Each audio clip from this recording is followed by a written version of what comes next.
Okay, question 12 in our Ask a Mentor series, Ask Your Mentor series is how and where do you find inspiration?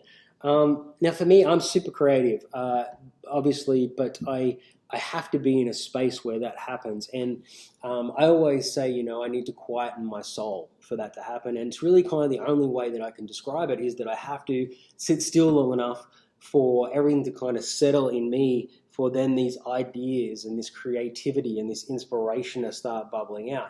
Now, all of that stuff comes from, me constantly moving all the time. And it's, my wife hates me for it. I don't sit down. I'm always kind of wanting to do something. There's always something to be done. But I'm kind of taking everything in as I'm doing that. And it often doesn't seem like that, but it certainly is. It's how I learn. It's how I start to move things forward, move ideas forward. It's just by doing all the time. And then when I get a minute, and it actually can be like in the car, for instance, with like the hum of the tires, or it can be in the shower, like with the sound of the shower just falling.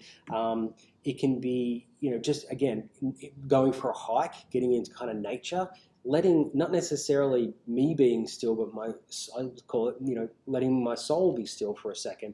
That's when all this sort of pieces itself together and starts to come out.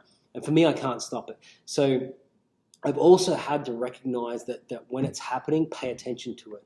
When I'm getting inspiration, when I'm having those creative moments, be mindful that that's happening and kind of let it happen, but then action it. And that might just be having to, get out of the shower and write something down, or, when I'm on a hike, recording it in my phone, or, same as when I'm in my truck, I record it in my phone a lot. And then when I've got, come back into the office, I can go back, and it doesn't necessarily spark that same creativity, but it definitely gives me kind of this inspiration list, this place to remember where I was at, what happened at that point, and then how can I logically build off that when that happens.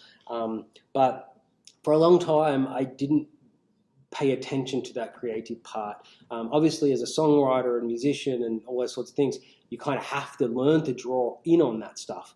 But when you're busy, it's difficult to say to everyone, just hang on a second, I need to write this down. But I've made myself do that because it's really helped. Generally, for me, being creative, continue to explore that creativity. But also, this is also when I sometimes think about kind of really high level business stuff, or ideas for ad campaigns or whatever that might be. So I draw from my inspiration from all around me. Then it kind of just bubbles in one place, and then all of a sudden, out she comes.